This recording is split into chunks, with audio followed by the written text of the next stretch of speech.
She collapsed on the marble steps at exactly 11 minutes past midnight, her body folding like a wilting flower in a drought. The mansion rose above her like a sleeping giant, all dark windows and iron gates that seemed to touch the stars. Every light was extinguished except for the single lantern beside the massive oak door, its golden glow spilling across her pale face like a blessing she hadn't asked for but desperately needed. The light revealed everything, the deep purple shadows beneath her eyes that spoke of weeks without proper sleep, the way her lips had turned the color of winter sky just before snow, the torn soles of her bare feet leaving small trails of blood on the pristine white marble with every stumbling step she'd taken up the long driveway.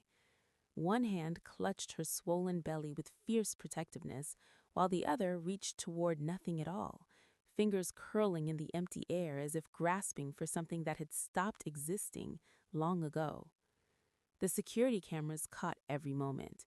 The way she'd emerged from the tree line at the edge of the property, barely visible in the infrared footage, more ghost than woman. Her slow, painful progress up the half-mile private drive, pausing every few steps to catch her breath, to press her hand against her belly as if checking that her babies were still there, still alive, still fighting alongside her. The moment she'd reached the bottom of the steps and looked up at the mansion with an expression that mixed desperate hope with bone-deep exhaustion. And finally, the way her knees simply gave out, her body crumpling forward like a puppet with cut strings, her temples striking the edge of the third step with a sickening thud that didn't carry far enough to wake anyone sleeping inside. She lay there motionless as the minutes ticked past, her dark hair spreading across the marble like spilled ink, her chest rising and falling in shallow, uneven breaths that barely disturbed the fabric of her threadbare coat. The blood from her head wounds pooled slowly, a dark stain spreading beneath her temple, and still no one came. Inside the mansion, Elias Black sat in his third-floor study, surrounded by paperwork that would determine the fate of thousands of employees by morning. He wore black even at this hour, his shirt sleeves rolled to his elbows, revealing forearms marked with faint scars that predated the last 100 years. His eyes, the color of storm clouds gathering over a churning sea, moved across columns of numbers with an intensity that most men reserved for matters of life and death. In his world, numbers were life and death. The intercom on his desk buzzed once, sharp and insistent. "Sir," the voice belonged to Marcus, his head of security for the past 150 years. There was something in his tone that Elias had rarely heard in all their years together, something that might have been concerned if Marcus were still capable of such human emotions. "There's a situation at the front entrance." Elias didn't look up from his papers. "Handle it." "It's a girl, sir, unconscious and pregnant, very pregnant." The pen in Elias's hand stilled. He set it down with deliberate precision, the kind of control that came from centuries of learning exactly how much pressure to apply to everything he touched. Pregnant women didn't simply appear at his doorstep. No one appeared at his doorstep. His estate sat on 60 acres of protected forests, surrounded by walls that required 4 different security clearances to pass. The driveway alone took 20 minutes to traverse, and every inch of it was monitored by systems that would make military installations jealous. "Show me." The security feed appeared on the screen embedded in his desk, and Elias leaned forward, his expression unchanging as he studied the girl crumpled on his steps. She couldn't have been older than 22, perhaps 23 at most. Young enough that she should be in college somewhere, worrying about exams and relationships, not collapsed and bleeding on a stranger's property. Her clothes hung on her thin frame, worn and faded, the kind of garments that spoke of shelters and handouts and the slow erosion of hope. Her feet were bare despite the autumn chill that had already killed the first frost. But it was her hand that made him stand. Even in unconsciousness, her fingers were curled protectively over her swollen belly, cradling it as if shielding her children from the world itself. He knew that gesture, had seen it once before, in a memory so old it lived behind walls he'd built specifically to keep such things buried forever.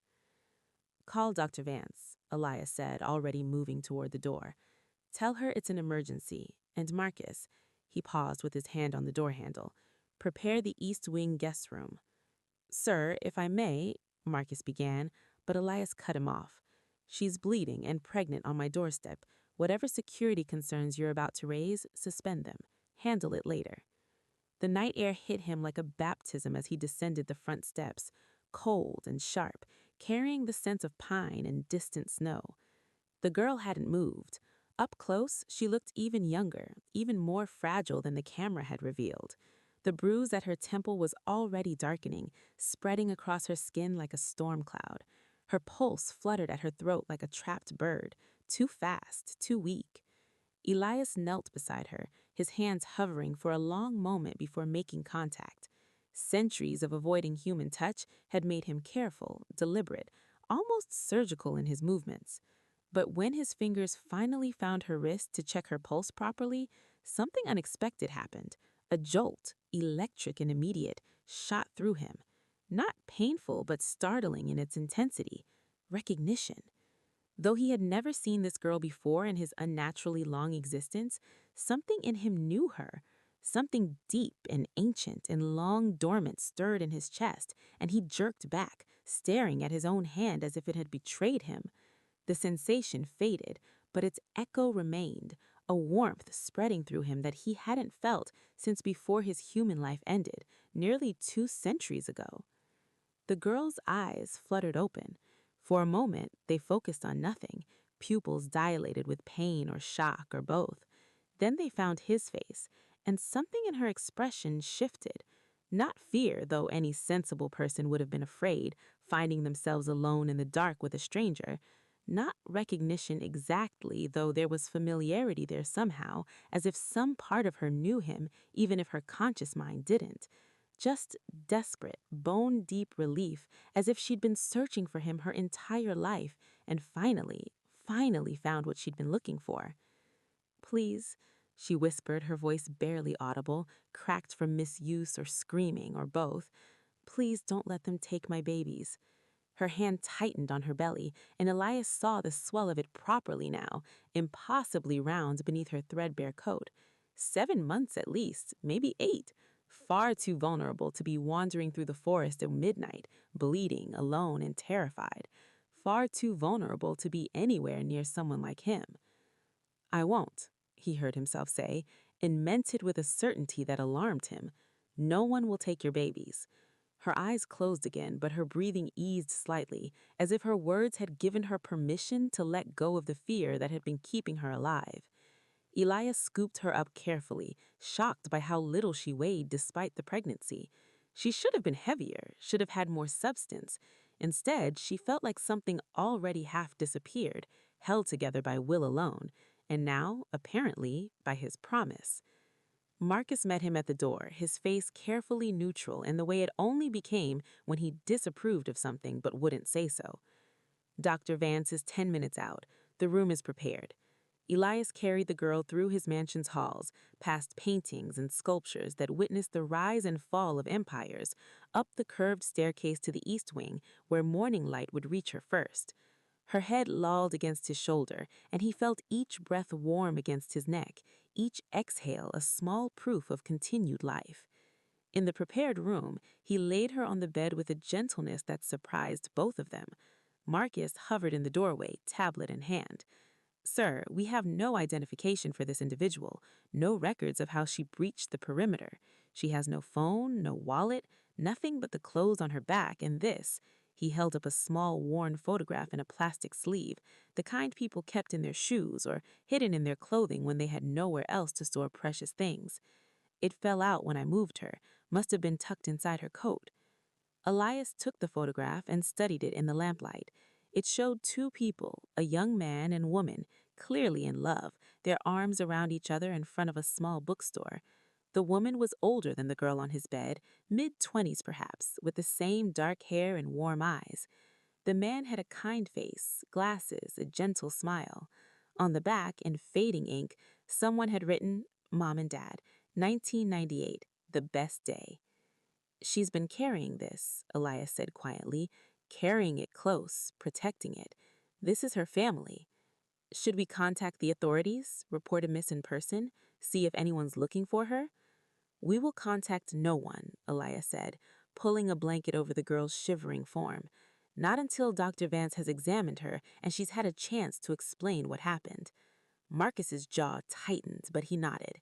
And if she's dangerous, if this is some kind of trap? Look at her, Elias said quietly. Does she look dangerous to you? She looks desperate, Marcus replied. In my experience, desperate is far more dangerous than malicious. Perhaps, but she's also pregnant and injured on my doorstep, which means for tonight at least, she's under my protection. Marcus withdrew, leaving Elias alone with the unconscious girl and his own unsettled thoughts. He found himself studying her face, searching for clues to the mystery of her appearance, to the babies, Dr. Vance corrected, already pulling on gloves. Twins, unless I miss my guess. Look at the size of her. She's small, but that belly's carrying too.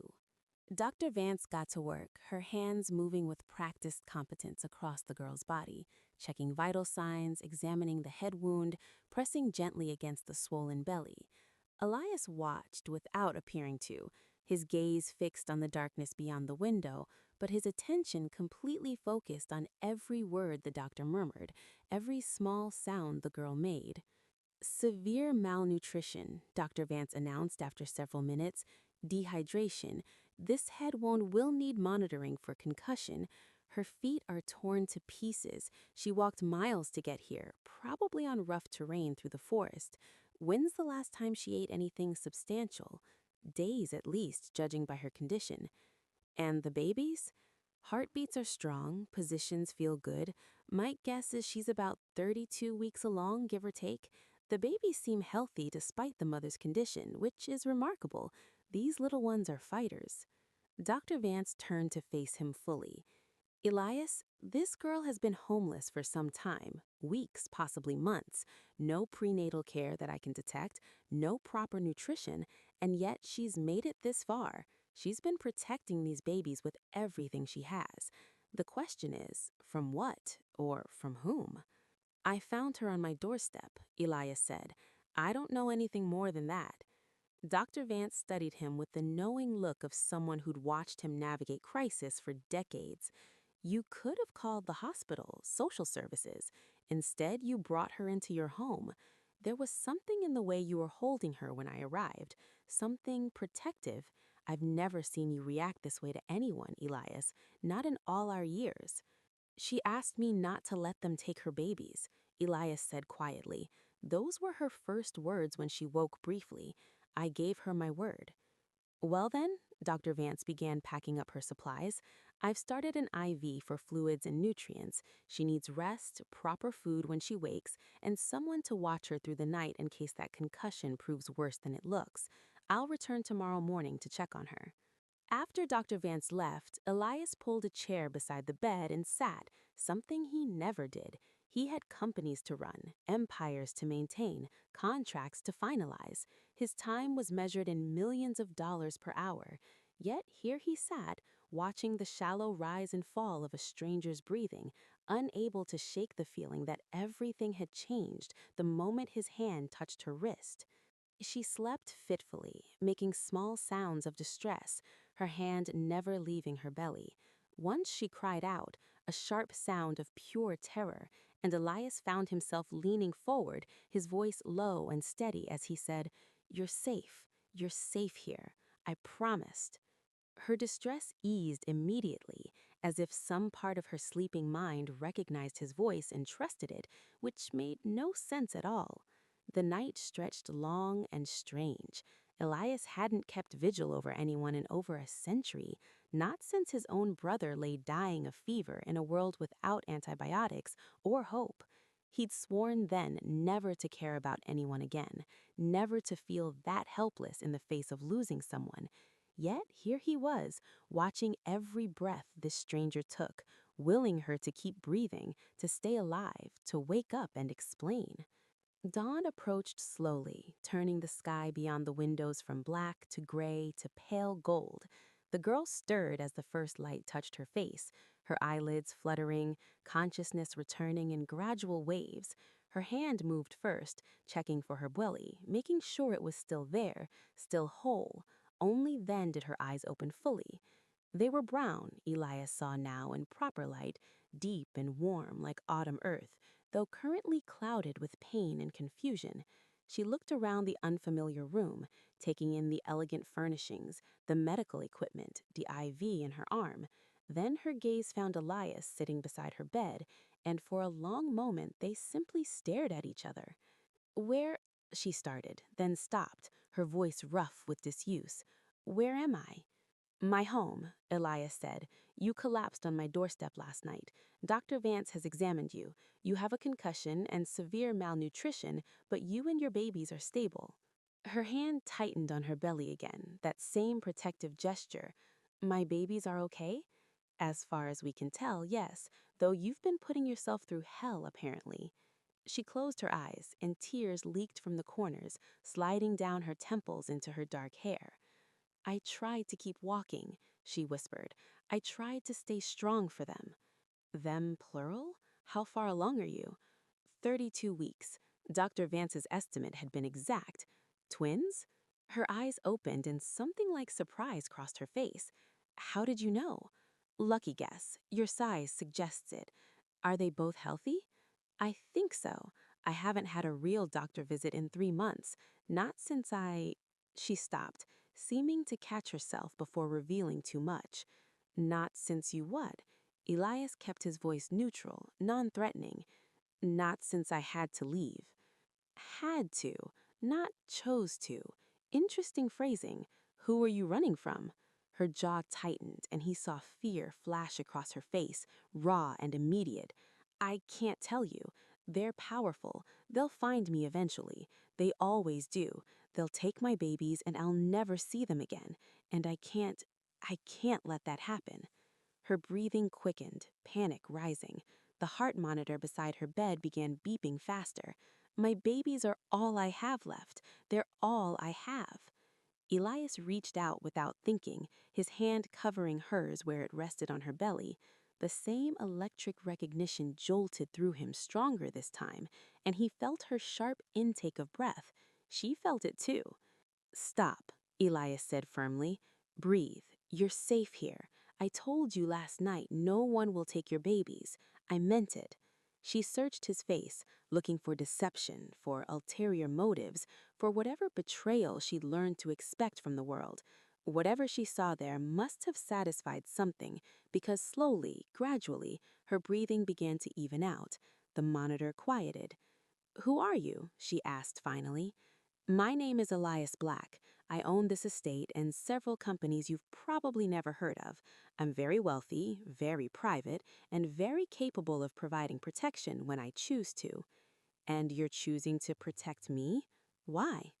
I don't know yet, Elias admitted, more honest than he intended to be. Perhaps because you asked, perhaps because I made a promise, perhaps because something about this entire situation feels like it matters in ways I don't yet understand. She studied him for another long moment, then seemed to come to some decision. My name is Layla Hassan. I'm 23 years old. I've been homeless for 4 months. Before that, I was a graduate student. Before that, I had parents and a home and a future that made sense. Before that, who you were doesn't matter right now, Elias said. What matters is who you need to be going forward, and what you need most immediately is food, rest, and safety, all of which I can provide. But I need to know one thing. Layla Hassan, did you come to my doorstep specifically, or was it random chance? Her eyes widened slightly, then dropped. Not random, she admitted quietly. I was told, she swallowed hard. I was told that if I ever needed help, your name was the one to remember. Elias went very still. Who told you that? She looked up at him, and in her eyes he saw something that made his long-dead heart constrict. Someone who loved you very much, someone who made me promise that if anything ever happened to them, I should find you, that you would keep me safe, even though you didn't know me, even though you had no reason to care. Who? Elias asked, though part of him already knew. Part of him had recognized something familiar in the shape of her face from the beginning. Who made you promise that? Your brother, Elias, Layla whispered. Yusuf, Black. He was my professor, my mentor, the closest thing to family I had left. And when he died 6 months ago, he made me swear I would find you if I ever needed protection. He gave you your name, this address, said you were difficult and cold and probably wouldn't want to be bothered, but that underneath all that ice, you were the most protective person he'd ever known, and that if I told him he sent me, you wouldn't turn me away. The name hit Elias like a physical blow, despite the fact that his body no longer responded to shock the way human bodies did. Despite centuries of learning to control every physical reaction, Yusuf, his brother's name spoken by this pregnant girl in his guest room, dragging up memories he'd buried for decades under layers of work and deliberate forgetting. Yusuf, who chose to remain human, Yusuf, who'd aged while Elias stayed frozen at 35, Yusuf, who died 15 years ago of simple, stupid human heart failure at 72, leaving Elias alone in a way he hadn't been since their original human lives ended. Or so he thought. You knew my brother, Layla said. It wasn't a question. Elias nodded slowly. He was my younger brother. We returned together 2 centuries ago, but he chose differently than I did, chose to live a human life, to age, to die.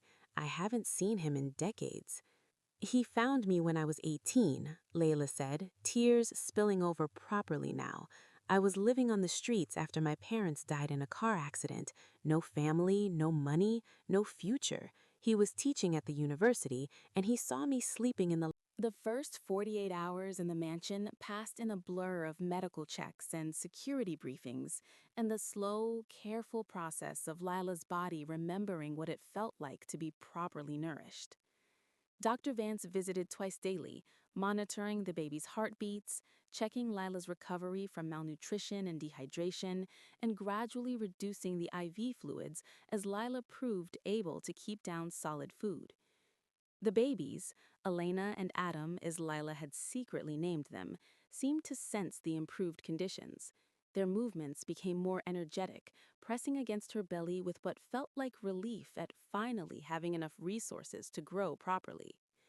Lila spent hours with her hands on her swollen stomach, talking to them, telling them about the grandfather they'd never meet, about the uncle who was keeping them safe, about the future she was beginning to believe they might actually have.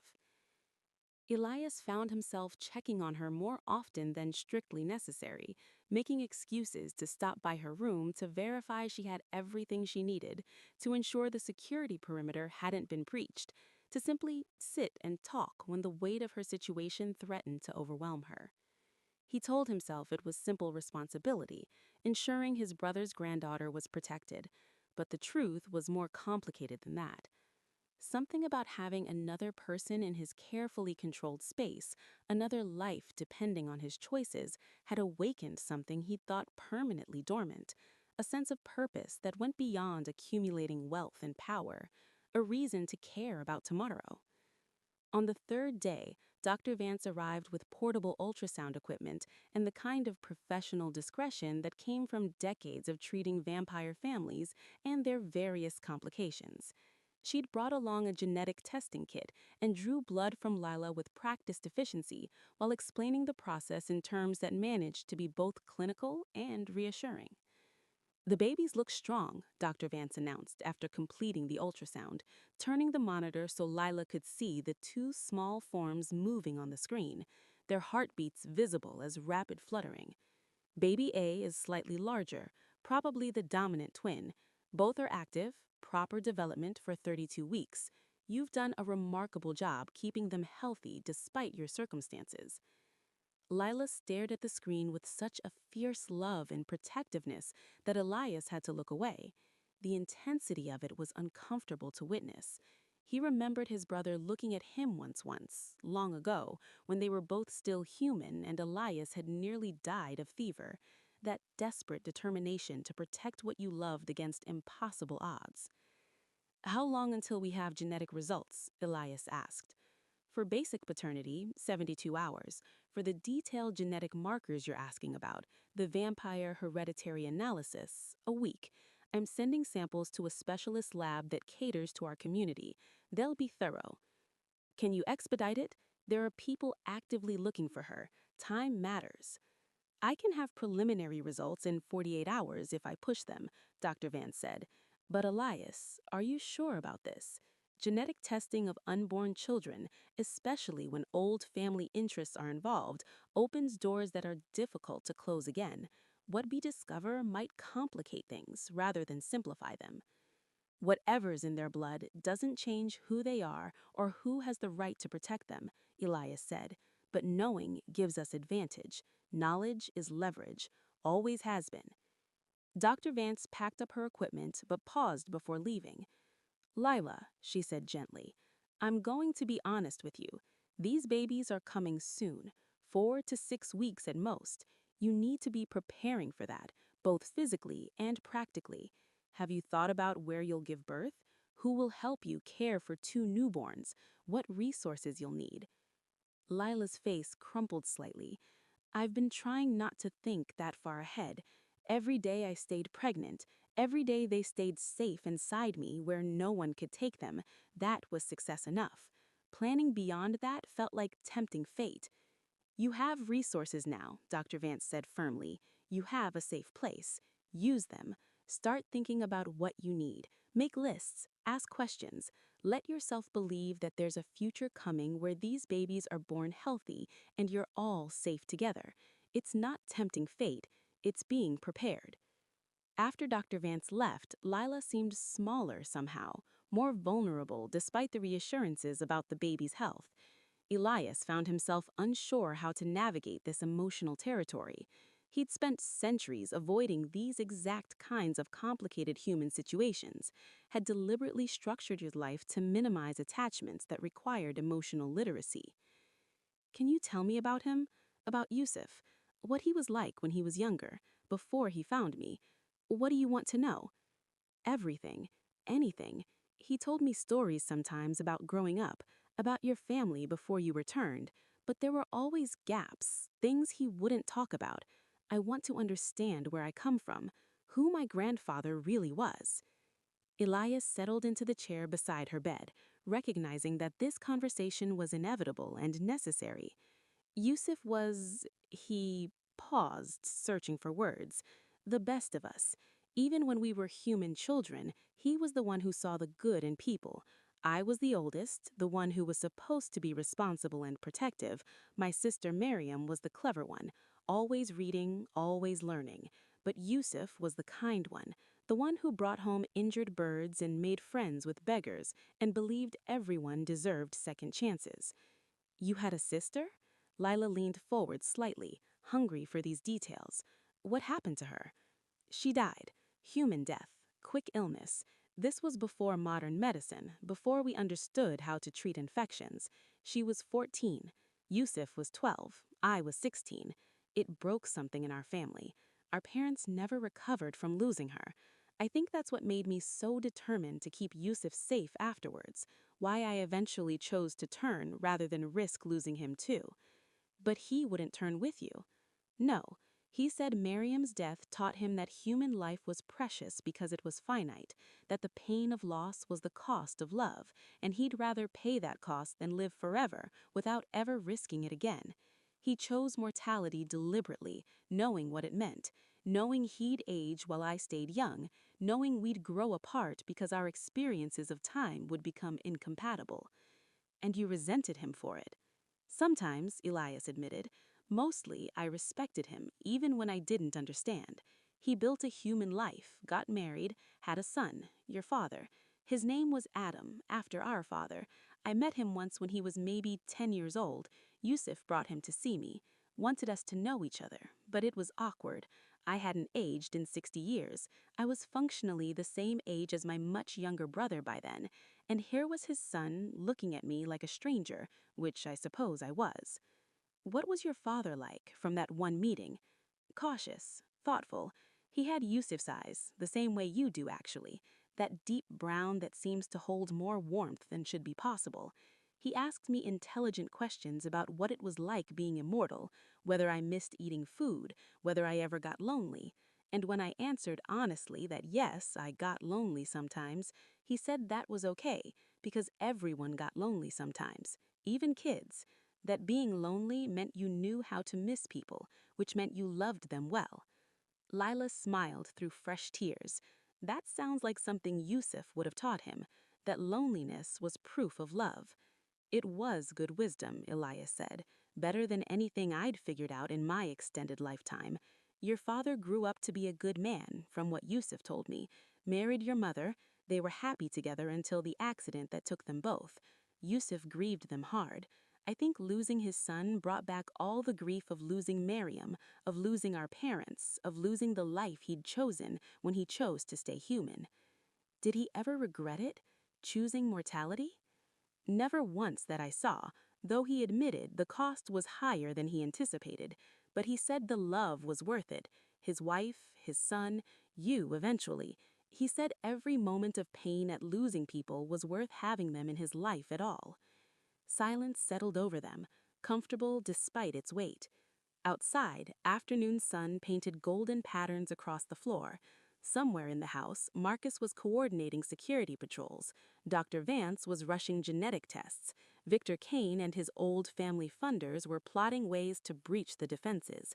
But in this room, for this moment, there was just Elias and his brother's granddaughter, piecing together a family history that had nearly been lost.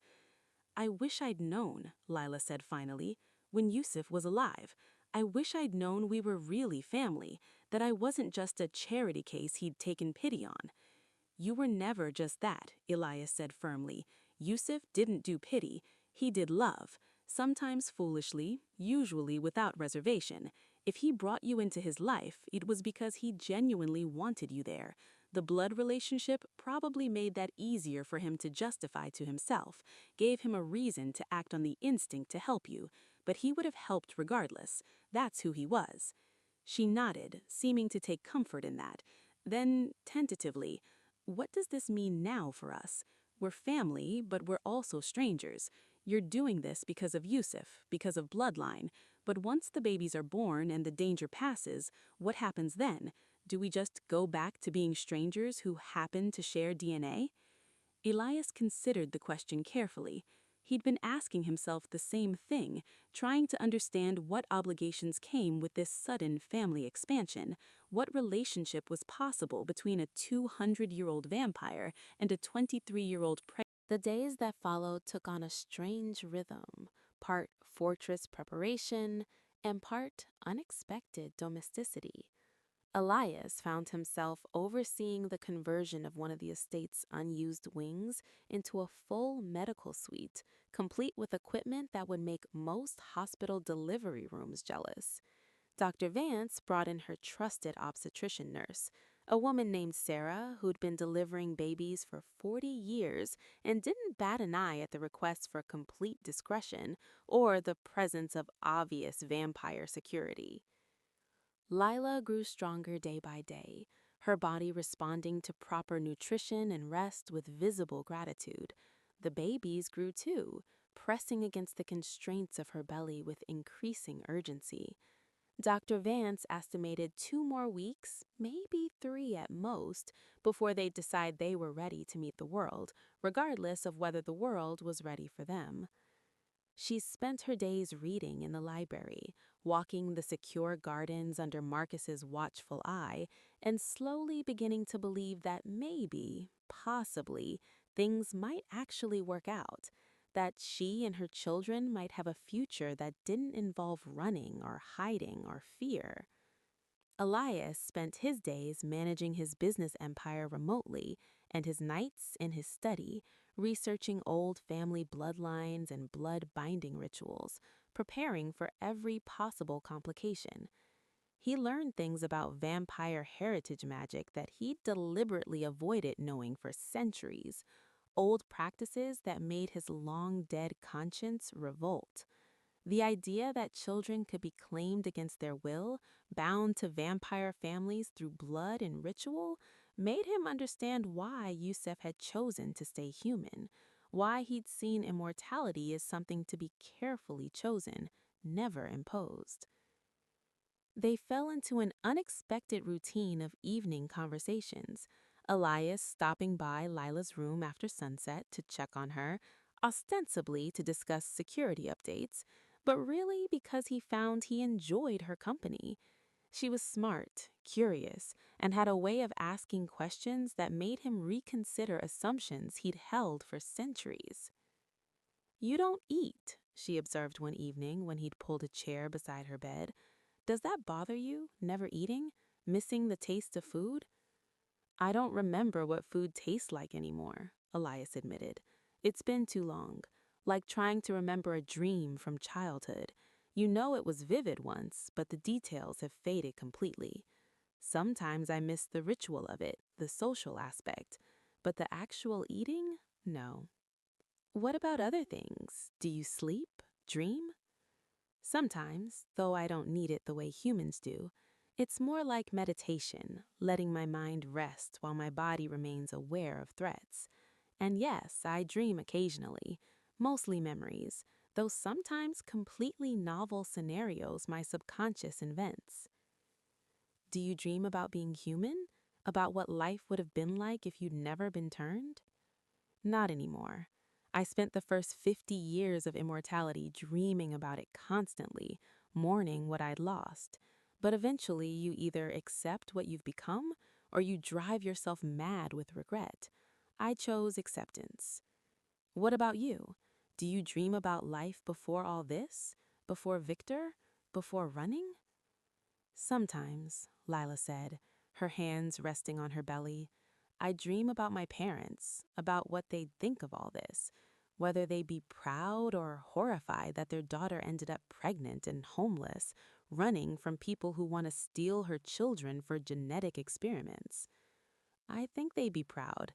You've survived impossible circumstances and protected your children against odds that would have broken most people. That takes strength most humans never discover they possess." "You sound like Yusef.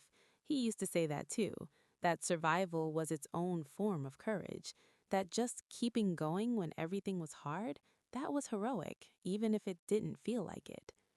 He was right, though he would have been better at offering you comfort than I am. "You're better at it than you think," Lila said softly. "You've given me safety, resources, medical care, and family. That's more than comfort. That's everything." Before Elias could respond, alarms began shrieking throughout the house, loud and insistent. Marcus's voice came through the intercom system, tense and professional. "Sir, we have a breach. North perimeter. 3 individuals. They're moving fast, heading directly for the main house, not trying to hide anymore." "Get Lila to the safe room, now, Marcus." "I can't go with you?" Lila asked as Marcus appeared in the doorway with 2 additional security personnel. "You can't," Elias said, and there was something cold and ancient in him now, something that hadn't been there moments ago. "I've survived wars, plagues, and countless attempts on my life. 3 intruders are not going to harm me, but they might harm you if I leave you unprotected, which is why you're going to the safe room and staying there until I come get you personally. Understand?" Lila nodded, frightened by the transformation in him, the way his entire demeanor had shifted from thoughtful to predatory in seconds. Marcus ushered her out, and Elias moved through the house with supernatural speed, reaching the main entrance just as 3 figures emerged from the darkness beyond the gates. They were vampires. He could tell immediately from the way they moved, from the otherworldly grace and predatory alertness. 2 men and a woman, all dressed in dark clothing that spoke of money and old family connections. The older male in front carried himself with an arrogance that suggested he was used to being obeyed without question. "You're trespassing," Elias said, his voice carrying clearly across the courtyard. "You have 10 seconds to leave before I remove you forcibly." "We're not here to fight," the older vampire said. His accent was European, old and refined. "My name is Dmitri Volkov. These are my associates, Natalia and Ivan. We've come to discuss a business proposition regarding the children. There's no discussion to be had. The children are under my protection. Surely you received my message making that clear. We received it, Dmitri agreed, and we're willing to negotiate. The children carry enhanced black bloodline markers. They're valuable to your family, certainly, but they're also valuable to others. We represent a coalition of old families willing to pay substantially for access to them, for the right to perform binding rituals when they come of age. We're not talking about taking them from the mother, Dmitri continued smoothly, simply claiming rights to their future, a share of their potential. It's a reasonable offer. You're talking about selling children's autonomy before they're even born, Elias said flatly. The answer is no. Now leave. Dimitri's pleasant expression hardened. You're being short-sighted, Black. These children are going to attract attention regardless. Every old family with genetic research programs will be investigating once word spreads. And word always spreads. You can either profit from that attention or spend decades fighting it. We're offering partnership, protection, a unified front that says these children are spoken for, claimed by coalition agreement. It would end the threat. It would make them slaves, Elias corrected, bound to families they didn't choose, unable to refuse commands, their entire lives predetermined by rituals performed before they could consent. That's not protection, that's ownership, and I'm not interested. Then you're condemning them to a life of running, always looking over their shoulders, always wondering when the next family will come calling. Is that really better? It's better than the alternative. Now for the last time, leave my property. Dmitri glanced at his companions, and Elias saw the decision form before they moved. He was ready when they attacked, had been ready since the moment they'd appeared. Vampires were fast, supernaturally so, but Elias was older, stronger, and had spent centuries learning to fight opponents who thought speed and strength were enough. The younger male, Ivan, reached him first and learned quickly that he was outmatched. Elias caught his arm mid-strike and sent him crashing into the courtyard's stone fountain with force that cracked marble. Natalia was smarter, circling to flank him, but Elias had anticipated the strategy.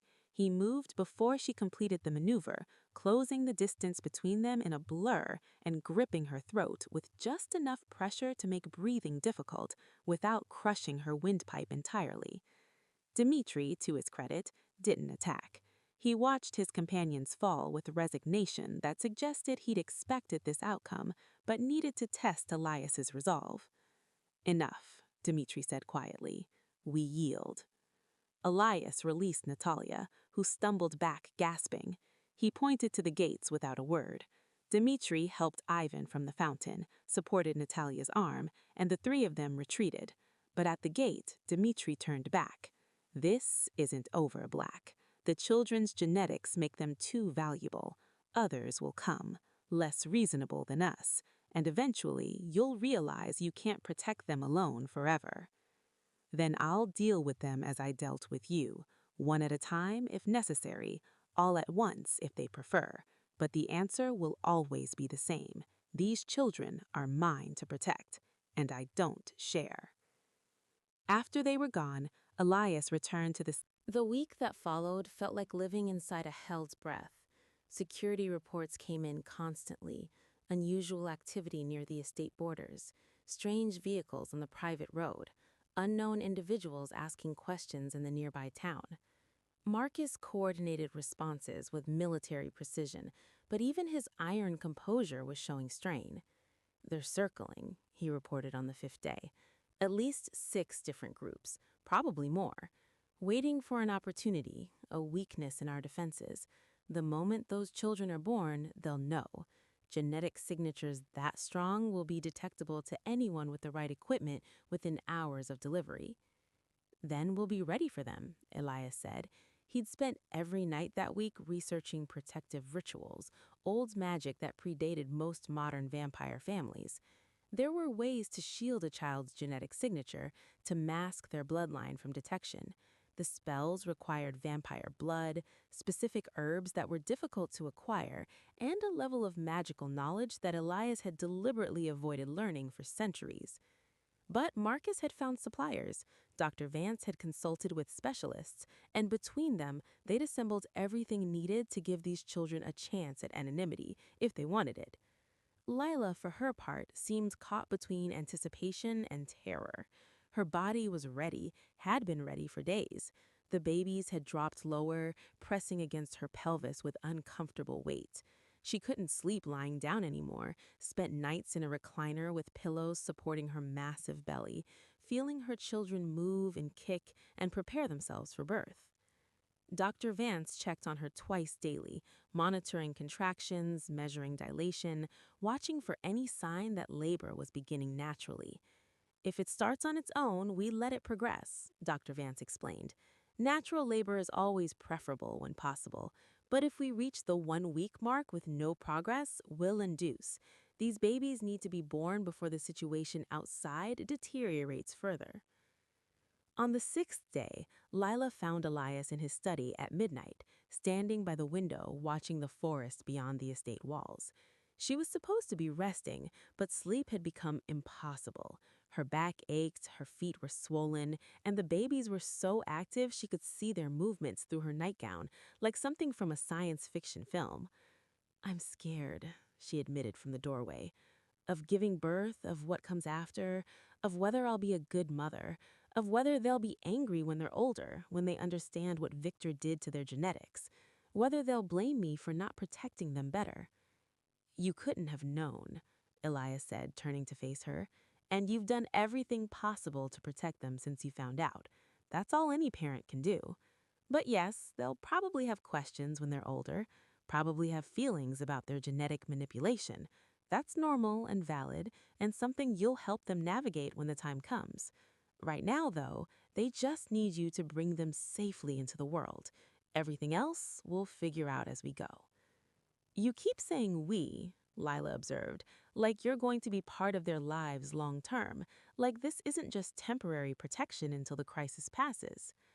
"I am going to be part of their lives," Elias said, and there was certainty in his voice. "If you'll allow it. These children are my family, my brother's great-grandchildren.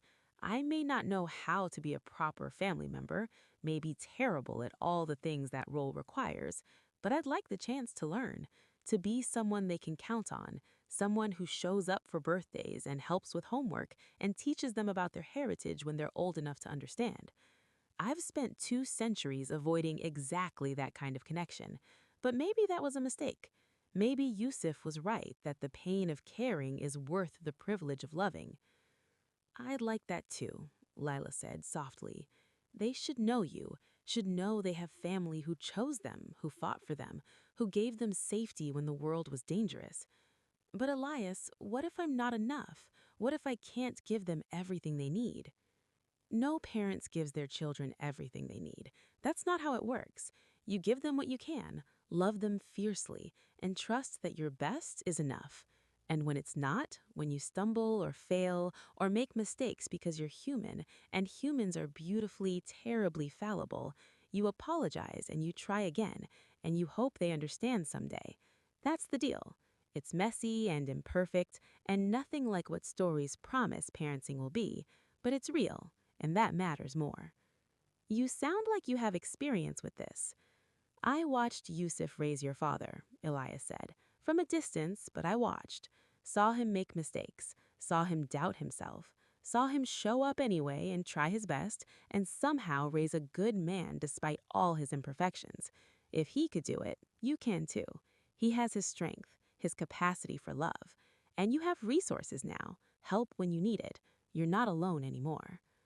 Tears tracked down Lila's face, hormones and fear and relief all tangled together. "Thank you," she managed, "for all of this, for being what Yusuf said you'd be, even though you pretend you're not, for giving us a chance. Thank me when they're safely born and the old families have backed off. Until then, I've just been doing what seemed necessary. Tomorrow," he added after a pause, "tomorrow we induce labor, if it hasn't started naturally. Dr. Vance thinks you're ready, thinks the babies are ready. One more day of security preparation, one more day of spell work and barrier reinforcement, and then we bring them into the world. Are you ready for that? No, Lila admitted, but I don't think I'll ever feel completely ready, so tomorrow is as good as any other day to become a mother. Tomorrow it is. That night, Elias didn't sleep at all. He sat in his study with ancient texts spread before him, reviewing protection rituals one more time, making sure he understood every component perfectly. There would be no mistakes, no oversights. These children would be born into as much safety as he could possibly construct for them. And if that safety wasn't enough, if old families came anyway, despite his warnings and threats, then he would do what he'd been doing for 2 centuries. He would fight and he would win. Dawn came softly, painting the sky in shades of rose and gold. Somewhere in the house, Dr. Vance and Sarah were preparing the medical suite, checking equipment, reviewing emergency protocols. Marcus was coordinating final security sweeps, ensuring every possible entry point was monitored, every threat anticipated. And a delivery van that had no reason to be in the area was intercepted and searched, revealing surveillance equipment and genetic testing kits hidden among fake packages. They're getting bold, desperate. They know time is running out. Let them be desperate. Desperate leads to mistakes, and we've made no mistakes here. Inside the medical suite, labor was progressing slowly but steadily.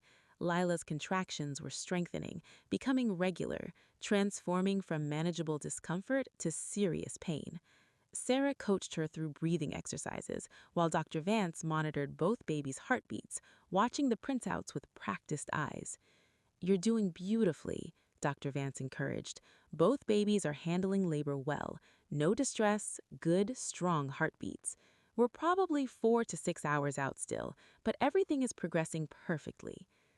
At 3 p.m., Lila's water broke in a sudden gush that soaked through towels and made her cry out in surprise more than pain. Dr. Vance examined her and smiled. 8 centimeters. We're in active labor now. Not long until you meet your babies. "Can I see Elias?" Lila asked between contractions. "Please, I need to know he's still here, that the defenses are holding." "Of course." Dr. Vance sent Sarah to fetch him, and moments later Elias entered the medical suite, his presence immediately calming, despite, or perhaps because of, the barely controlled violence he represented. "Everything's fine," he assured Lila before she could ask. "The estate is secure. No one's getting through. You can focus on the babies, on bringing them safely into the world. Everything else is handled." "Promise?" "Promise." She gripped his hand through the next contraction, her fingers crushing his with strength he wouldn't have thought possible from someone so fragile moments ago. He stayed there, letting her hold on, becoming an anchor while her body did the impossible work of splitting in two to make room for new life. 2 hours later, at 5:47 p.m., with the sun setting in golden glory beyond the windows, Elena Rose was born. She came into the world screaming, indignant at the cold air and bright lights after months of warm darkness. Dr. Vance caught her expertly, suctioned her airways, and placed her on Lila's chest, where she quieted immediately, her tiny, perfect face scrunching up as she tried to focus on her mother's face. "She's perfect," Lila sobbed, her hands trembling as she touched her dark, dark hair, her impossibly small fingers. "Oh God, she's so perfect." Elias stood back, giving them space, but he couldn't look away. The baby was tiny, fragile, her skin still covered with birth fluids, her movements jerky and uncoordinated. She looked like every newborn he'd ever seen in 2 centuries of life, yet somehow completely unique, completely miraculous. This was family. This small creature, barely minutes old, was his brother's great-granddaughter, was connected to him by blood and history and choices made decades ago. And suddenly, all the protection rituals and security measures and careful planning seemed inadequate for something so small and vulnerable and precious. "We've got about 15 minutes before Baby B makes an appearance." Dr. Vance worked efficiently. "Lila, you're doing amazing. Just a little rest, then we do this again." Sarah took Elena to clean and weigh her properly, while Dr. Vance— A soft knock at the door interrupted them. Marcus entered, his expression serious. "Sir, we have a situation. There's a woman at the front gate. She's demanding to speak with you. Says she has information about the children, about genetic research and old family interests. She's human, mid-40s, carrying academic credentials, claims her name is Dr. Sarah Kane." "Is she related to Victor?" Lila's voice was sharp with fear. "Is this some kind of trick?" Marcus hesitated. According to her identification, she's Victor Kane's ex-wife. Says she divorced him 3 years ago after discovering his research practices. Says she's been trying to stop him ever since, but hasn't had the resources or connections to be effective. When she heard through academic gossip that his primary research subject had disappeared, that's you, Lila, she started investigating, figured out where you'd gone, and came to warn you.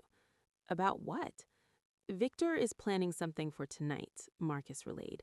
"She says he's assembled a team, bribed the right people, has equipment ready to capture the genetic signatures the moment those protection rituals fade enough for detection. He knows about the birth, knows it was today, has probably been monitoring medical supply deliveries to the estate. He's coming tonight, and he's bringing enough force that he thinks he can breach your defenses."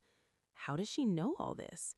Because she's still listed on some of his lab accounts, still has access to his research notes.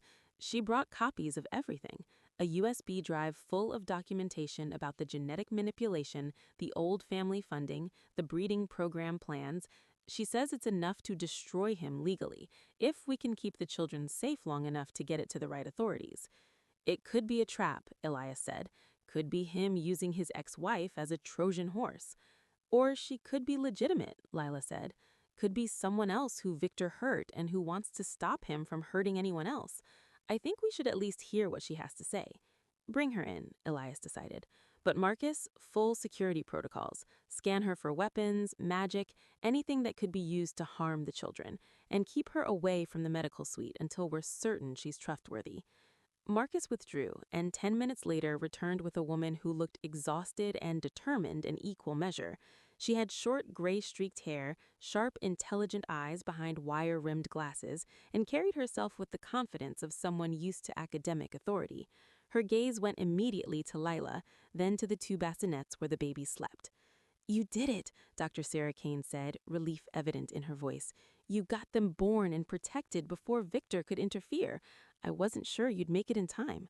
Elias positioned himself between Dr. Kane and the babies instinctively, every protective instinct he possessed screaming that this could still be a threat despite her apparent sincerity. "You have 2 minutes to explain why you're here and what information you think justifies bypassing security at my private estate. Make them count." Dr. Kane pulled a USB drive from her jacket pocket and held it up. "Everything's on here. Victor's research notes, funding sources, genetic manipulation protocols he used on Lila's pregnancy without consent, communications with old family representatives about selling the children once born, breeding program proposals. It's enough evidence to have him arrested, his research funding pulled, his academic career destroyed. But only if the children survive long enough for the legal system to process it. And Victor knows that. Knows his only chance now is to take the babies before you can secure them permanently." "Why are you helping us?" Lila asked. "You were married to him, loved him, presumably. Why betray him now?" "Because I didn't know what he was doing until it was too late," Dr. Kane said, her voice hard with old anger. "I thought we were doing genetic research to help people, to understand hereditary conditions, to prevent diseases. By the time I discovered he was working with vampire families, manipulating research subjects, planning to sell enhanced children to the highest bidders, we'd been married for 5 years. I confronted him. He told me I was too emotional, too ethically rigid to understand the importance of his work, that I'd been useful for maintaining his respectable academic facade, but had outlived that usefulness now that the real work was beginning." She paused, the memory clearly painful. "I divorced him. Tried to blow the whistle through proper channels, but he's got powerful backers, influential friends. No one believed me, or if they did, they chose to look the other way because the funding his research brought in was too valuable to risk losing. So I've been documenting everything I could access, waiting for a chance to actually stop him. When I heard through academic gossip that his primary research subject had disappeared, I knew this was my opportunity." Marcus, Elias said without taking his eyes off Dr. Kane. Verify her identity. Check the USB drive for viruses or trackers, and find out what we can about her divorce from Victor Kane, her academic standing, anything that confirms or contradicts her story. Already doing it, sir, Marcus said, typing rapidly on his tablet. Dr. Kane's credentials check out. Divorce was finalized 35 months ago. Public records show she filed, citing ethical disagreements and irreconcilable differences. She is currently teaching at a different university, genetics department, published research on ethical frameworks for human genetic research. No criminal record, no obvious connections to old families. The USB drive, he paused, reading scan results, is clean. No malware, no trackers. It's exactly what she says it is, a comprehensive archive of incriminating evidence. Elias relaxed slightly, but didn't lower his guard completely. Assuming you're telling the truth, what exactly is Victor planning for tonight? He's assembled a retrieval team, Dr. Kane said. 6 people, mixture of human mercenaries and vampire operatives. They've got thermal imaging equipment capable of detecting even masked bloodlines if they get close enough. Military-grade equipment, probably cost his backers a fortune. The plan is to breach your security around midnight, use the scanners to locate the babies despite your protection rituals, and extract them before you can mount an effective defense. He's counting on you being occupied with new father duties, being distracted by the mother's recovery. He doesn't know I'm here warning you, doesn't know I copied all his files, thinks I'm too bitter and broken from the divorce to interfere. He's wrong. Lila made a small sound of distress, and Sarah immediately moved to her side, checking her vitals.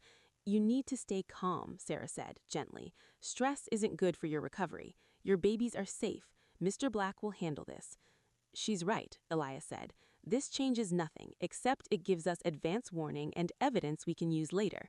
Marcus, move up our defensive timeline. I want everyone in position by 11. Full perimeter lockdown, Wolfpack patrols doubled, and our emergency protocols activated.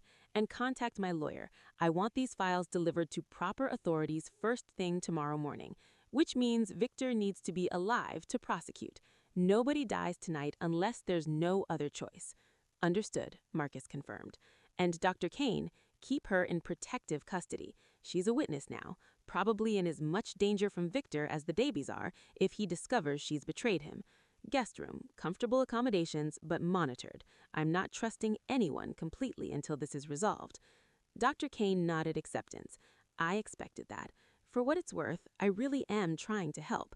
I couldn't stop Victor when I was married to him, couldn't make anyone listen when I tried to expose him officially, but I can give you the tools to protect these babies and destroy his research program. That has to be enough. It will be, Elias promised.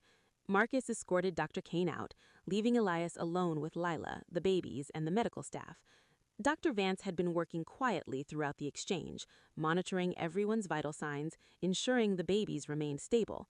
They're doing beautifully, she reported. Healthy, alert when they wake, feeding reflexes are good. Lila's recovery is progressing normally. In a few hours, she should be able to move to a regular room with the babies, somewhere more comfortable than this medical suite. I'll stay in the medical suite, Lila said firmly. It's more secure, more defensible. If Victor's coming tonight, I want to be somewhere with medical equipment and multiple exits. Smart thinking, Elias approved. Dr. Vance, Sarah, I need both of you to stay on site tonight. I'll pay whatever premium is necessary, but I want medical personnel immediately available if anything goes wrong. We're not leaving, Dr. Vance said simply. These babies are my patients now. I don't abandon patients in crisis. The hours until midnight felt endless and too short simultaneously. Elias found himself pacing between his security command center, where Marcus coordinated defensive preparations, and the medical suite, where Lila dozed fitfully between feeding attempts, her body exhausted but her mind refusing to fully rest. The babies seemed oblivious to the tension, sleeping and waking in their own rhythms, making small noises that were somehow both soothing and terrifying in their vulnerability. At 11:37, Marcus reported movement on all sides of the estate, multiple vehicles approaching along different routes, coordinated timing suggesting professional operation. They've got thermal imaging equipment, Marcus observed, watching his monitors, trying to get heat signatures from the buildings, probably attempting to locate the babies through body heat patterns. But the medical suite's shielding is working. They're not getting clear readings. Let them get close, Elias instructed. I want evidence of attempted kidnapping, of trespassing with intent, of everything we can document to support criminal charges. But the moment they breach the actual house perimeter, take them down. Non-lethal when possible, but protect the children above all else. At 11:57, Victor Kane's team made their move. They came from 3 directions simultaneously, cutting through the outer fence with professional efficiency, avoiding the obvious sensor placements, but triggering the hidden backups that Marcus had installed specifically for this scenario. Wolfpack patrols converged on 2 of the breach points, taking down the mercenaries with savage efficiency that would leave them injured but alive. The vampire operatives proved more challenging, engaging in hand-to-hand. The next few hours passed in quiet activity as the estate settled after the crisis. Police processed the scene, took statements, arrested Victor's entire team. Dr. Sarah Kane gave detailed testimony, her evidence proving damning enough that Victor was denied bail pending trial. Academic institutions began the process of reviewing his credentials, and several old family representatives quietly severed connections, wanting no association with research that was now publicly criminal. Dr. Vance examined the babies again, pronounced them thriving, and left instructions for their care with the promises to return in the morning. Sarah helped Lila settle into a more comfortable position for sleeping, showed her techniques for feeding twins efficiently, and shared the calm competence of someone who'd seen hundreds of births and knew that new mothers needed reassurance more than advice. By dawn, the house was quiet. Security had returned to normal rotations. The medical suite held only Lila, the twins, and the soft sounds of newborn breathing and shifting. Elias stood by the window, watching sunrise paint the sky in shades of pink and gold, feeling something unfamiliar settling in his chest. Purpose, maybe. Or the memory of what it felt like to have people depending on him, not because he paid them, but because they were family. Behind him, Lila spoke softly. Elias. He turned to find her awake, both babies sleeping in the bassinet beside her bed. Thank you, she said again. I know I keep saying it, but I don't have other words for what you've done. You've given us everything, a future, safety, family. I won't forget that. Thank Yusuf, Elias said, as he always did. But this time he added, and then teach these children about him. Tell them stories of their great-grandfather who chose humanity over eternal life, who believed in second chances and took in strays and made the world better one small kindness at a time. Make sure they know that the best parts of who they are, the courage and compassion and fierce protectiveness, those come from Yusuf, not from genetic manipulation or vampire bloodlines or any of the complicated circumstances of their birth, from Yusuf and the legacy he left behind. I will, Lila promised. They'll know him through stories, and they'll know you through presence, through watching how you protect what matters, how you keep your promises even when they're hard, how you turned 2 centuries of isolation into chosen family when it really counted. That's a good legacy too. Maybe, Elias allowed. Time will tell. The babies began stirring, making small, hungry sounds that would soon escalate to proper crying if not addressed. Lila smiled and reached for them, practiced already at the choreography of feeding 2 infants simultaneously. Elias moved to help her arrange pillows, adjusting her position, supporting Elena while Lila got Elias Adam latched properly. It was strange and domestic, and nothing like anything he'd done in centuries, but it felt right somehow, like pieces of himself he'd thought permanently lost were finding their way back into place.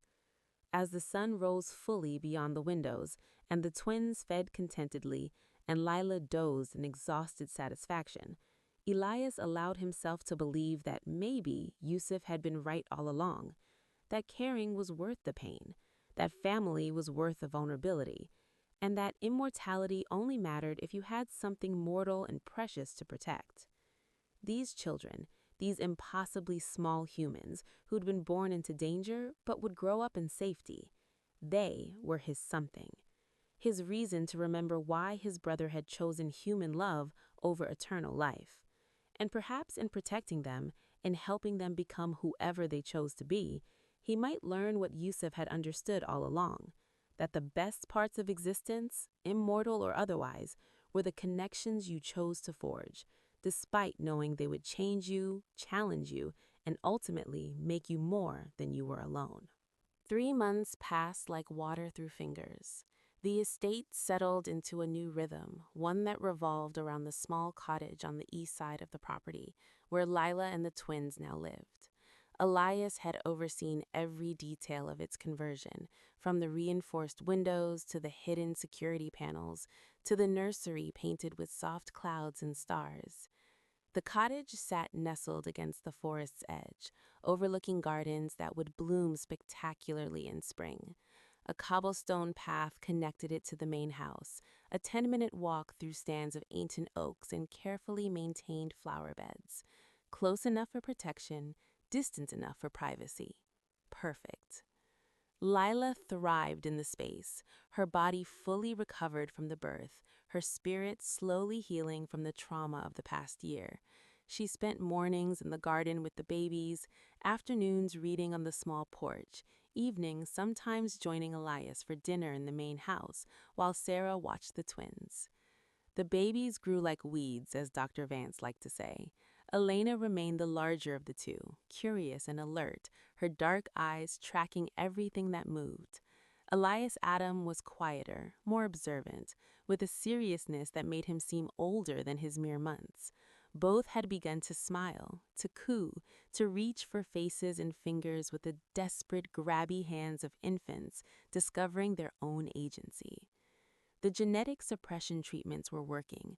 Dr. Vance monitored them monthly, adjusting doses, checking markers, ensuring the enhanced vampire traits remained dormant.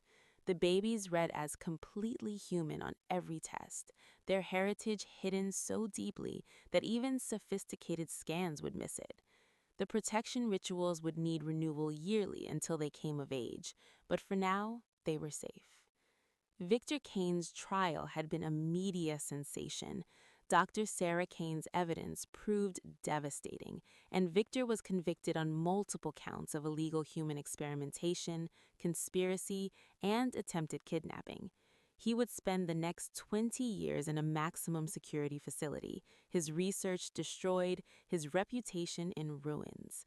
The old families who'd funded him had quietly disappeared into the shadows, cutting all ties and pretending they'd never been involved. On a crisp autumn afternoon, with leaves painting the gardens in shades of gold and crimson, Elias found Lila on the cottage porch, watching the twins sleep in their double stroller. She looked up as he approached and smiled, a real smile that reached her eyes. "They just fell asleep," she said quietly. Finally.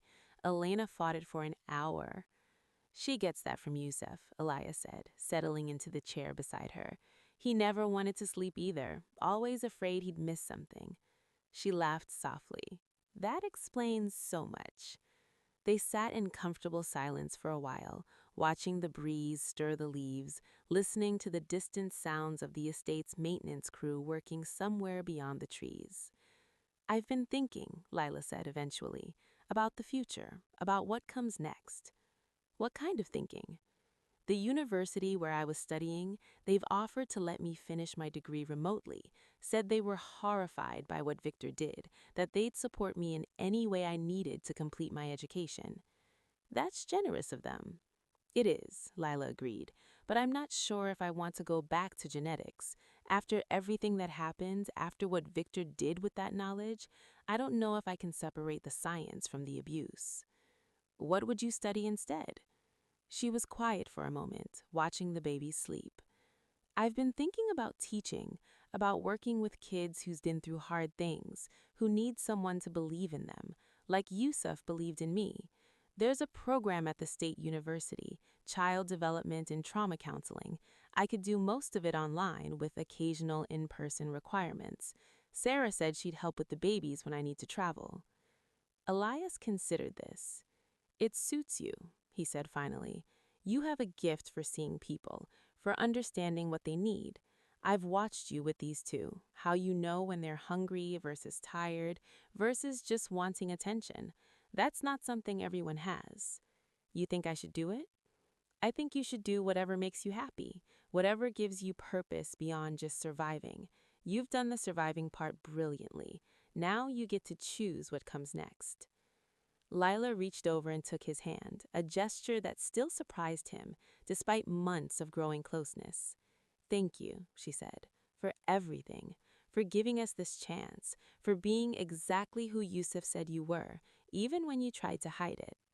He squeezed her hand briefly, then released it.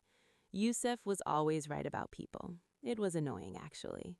She laughed again, and the sound carried across the garden, light and free in a way it hadn't been when she first arrived. The babies stirred slightly at the noise, then settled back into sleep. There's something else, Lila said quietly. A letter came today from Dr. Sarah Kane. Oh? She's been offered a position at a research institute in Europe, leading their ethics department, making sure nothing like Victor's work ever happens again. She wanted to say goodbye, to thank us for giving her the chance to help stop him. Will you miss her? I barely know her, Lila said, but I'm grateful.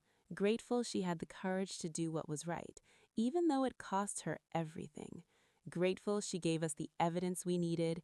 Grateful she helped us protect these babies. Elias nodded. She did what few people are brave enough to do.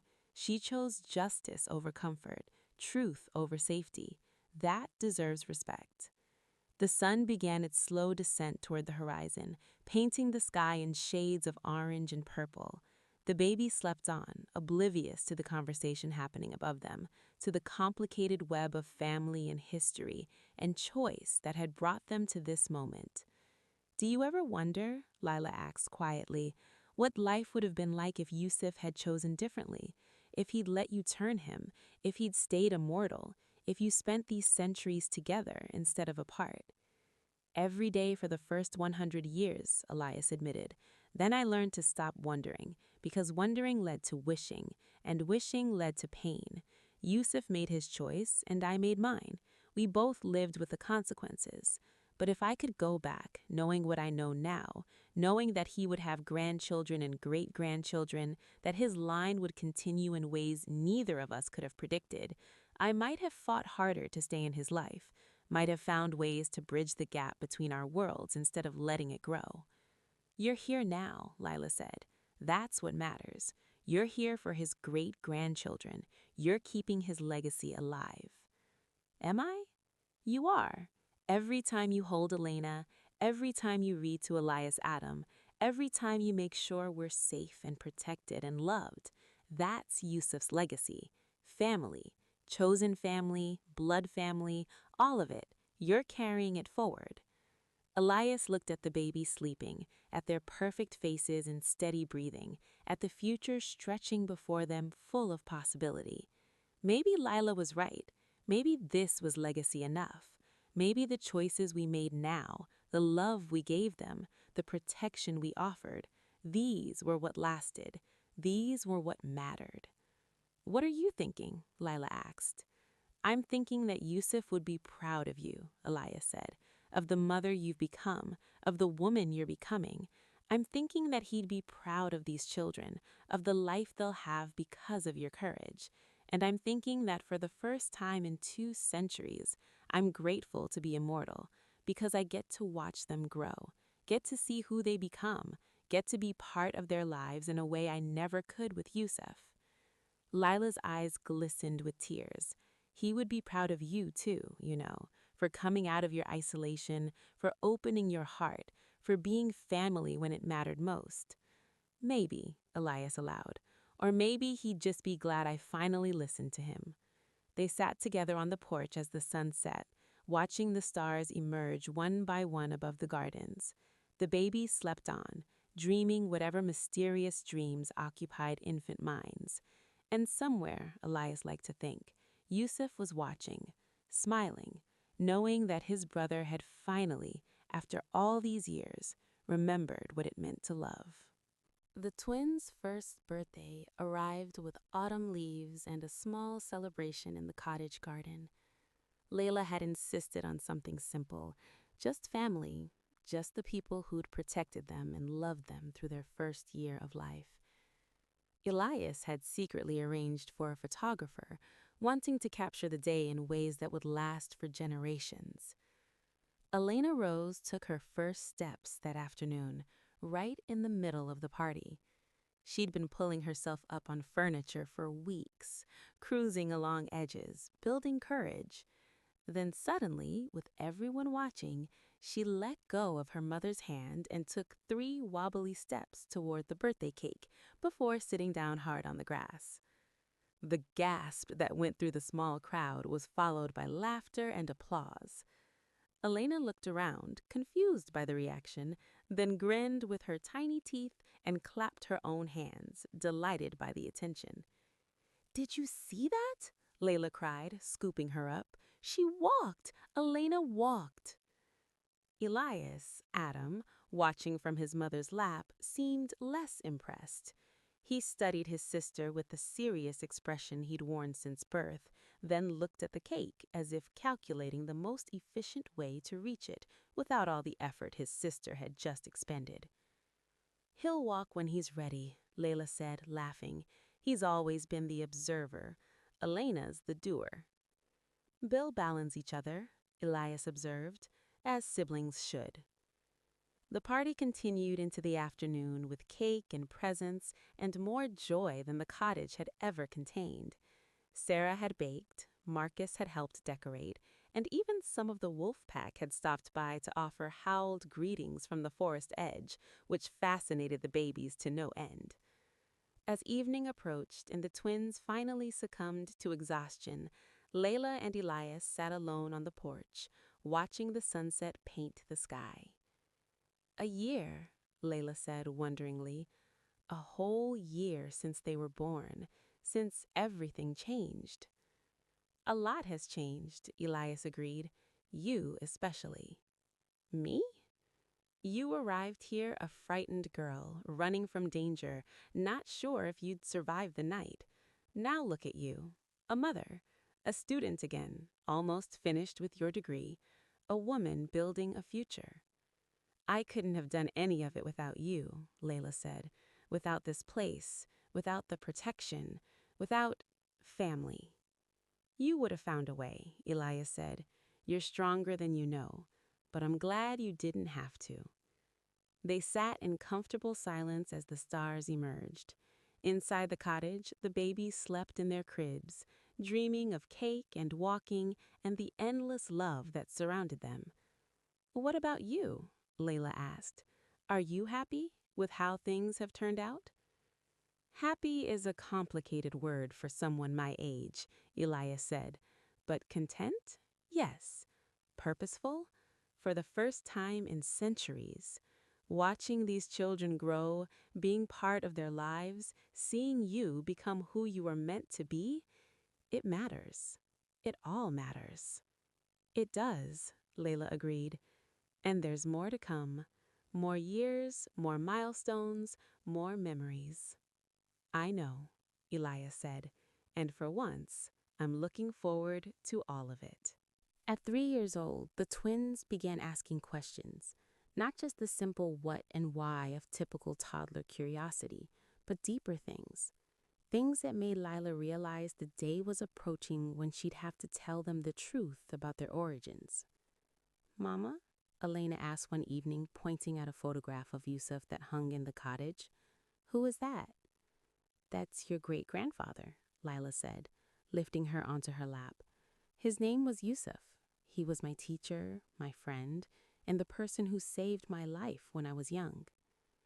"He has nice eyes," Elena observed, "like Uncle Elias." "Yes," Lila said carefully. "They were brothers. Uncle Elias is his brother." "So Uncle Elias is our great-uncle?" Elias Adam asked, looking up from his book. He'd been reading since age 2, a sign of his accelerated development that Dr. Vance said was normal for children with their genetic background. "Yes, sweetheart, your great-uncle." "Why didn't we know him, the great-grandfather?" "He died before you were born," Lila said gently, "but he knew about you.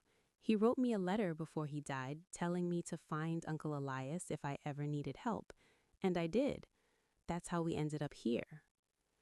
The twins considered this information with the serious intensity they brought to everything. So, Uncle Elias is family because of great-grandfather, Elena said slowly, but he's also family because he chose to be, because he helped us. Both, Lila agreed. Blood family and chosen family. You're lucky to have both. That night, after the twins were asleep, Lila found Elias in his study, staring at the same photograph of Yusuf that hung in the cottage. He turned when she entered, and she saw something vulnerable in his expression, quickly masked. They asked about him today, Elias said, about Yusuf. I know. Elena noticed his picture. What did you tell them? The truth, as much as they could understand, that he was their great-grandfather, that he was my teacher and friend, that he saved my life, that he was your brother. Elias nodded slowly. They'll have more questions as they get older, about the genetics, about what Victor did, about why they're different. I know, Lila said, and I'll tell them the truth then, too. Age-appropriate, but honest. They deserve to know where they come from. Do you ever worry about how they'll react, about whether they'll be angry? Every day, Lila admitted, but I also trust them. Trust that if we raise them with love and honesty, they'll be able to handle the truth. Trust that they'll understand we did our best to protect them. Elias moved to stand beside her, looking out the window at the cottage lights glowing in the distance. They're remarkable children, smart and kind and curious. Yusuf would have adored them. He would have, Lila agreed, but he'd also be proud of you for being here, for being family. Maybe, Elias said, though he'd probably also tell me I still have walls to knock down. Probably, Lila laughed, but that's what family's for, to help you knock them down, one brick at a time. 5 years passed. The twins grew from toddlers to children. Their development accelerated in ways that Dr. Vance continued to monitor, but no longer worried about. They were healthy, happy, and utterly normal in every way that mattered, their enhanced genetics successfully suppressed by the ongoing treatments. Elena remained the adventurer, always climbing, always exploring, always asking questions that made adults pause and think. Elias Adam remained the observer, reading everything he could find, analyzing situations before acting, seeing patterns others missed. Together, they balanced each other perfectly. On a spring morning when the gardens were in full bloom, Lila gathered them on the cottage porch for a conversation she'd been preparing for years. You're both old enough now to understand something important, she began. Something about where you come from. Elena immediately sat up straighter, her eyes bright with curiosity. Elias Adams set down his book, his expression serious. You know that Uncle Elias is your great-uncle, that his brother Yusuf was my teacher and friend. What you don't know is that there's more to your family history, more to who you are. She told them then, in words they could understand, about the genetic research, about Victor Kane, about the manipulation that had happened before they were born. She told them about the old families and the binding rituals and the danger they'd been in. She told them about Elias's protection, about the rituals and treatments that kept them safe. When she finished, there was a long silence. Elena's eyes were wide. Elias Adams' face was thoughtful. So we're part vampire? Elena asked finally. Our blood? Your heritage includes vampire ancestry, yes, Lila said. From my side, from Yusuf's side, from the black bloodline. And Victor enhanced those markers without my consent. But the treatments you've been getting since birth have kept those enhancements dormant. You're completely human in every way that matters, unless you choose otherwise when you're older. Can we ever meet vampires? Real ones? Elias Adam asked. You've already met them, Lila said, smiling. Uncle Elias is a vampire. So are Marcus and some of the security team. The wolf pack aren't vampires, but they're supernatural too. Elena's jaw dropped. Uncle Elias is a vampire? But he's so normal. He eats with us sometimes. He reads us stories. He's also 200 years old and incredibly powerful, Lila said, which is why he was able to protect us, why he's kept us safe all these years. The twins exchanged glances, the kind of silent communication they'd developed in the womb and perfected over years. Does it bother you? Lila asked carefully. I think it's cool, she said finally. We have vampire ancestors. That's like having a secret superpower. It's not a superpower unless you choose to activate it when you're older, and that's a choice you don't have to make for a long time. Elias Adam was quiet for another moment, then asked, Did great-grandfather Yusuf know about what Victor did? No, Lila said. He died before any of it happened, but he knew about the genetic markers in my blood, about the vampire ancestry. That's why he told me to find Elias, because he knew Elias would protect me, would protect you. He was smart, great-grandfather, planning ahead like that. He was, Lila agreed, the smartest person I ever knew, except maybe Uncle Elias, who's smart in different ways. That evening, as the sun set over the gardens, Lila found Elias in his usual spot by the study window, watching the cottage lights come on. You told them, he said. It wasn't a question. I told them. They took it surprisingly well. Elena thinks it's cool. Elias Adam is processing. They're remarkable children. They always have been. They get it from their great-uncle, Lila said, moving to stand beside him, among others. Elias smiled, a real smile that reached his eyes. You've done well, Lila. Raised them well, protected them well. Yusuf would be proud. He would be proud of both of us, Lila corrected, of the family we've built, of the legacy we're carrying forward. From somewhere in the house they heard the sound of children's laughter, Elena's bright and bubbling, Elias Adams deeper and more thoughtful, the sounds of life, of joy, of a future unfolding exactly as it should. What happens now? Lila asked. When they're grown, when they make their choices, when the world opens up for them. We'll be here, watching, protecting, loving, as we always have, as we always will. Together? Together, Lila agreed. Family. The stars emerged above the estate, countless and eternal, bearing witness to the small miracle of connection that had grown from a desperate girl's collapse on marble steps. A vampire who'd rediscovered his heart, children who carried impossible legacies, a family forged in crisis and strengthened by love. And somewhere, Elias liked to think, Yusuf was watching, smiling, knowing that his faith in his brother, in his granddaughter, in the power of family to overcome anything, had been justified after all.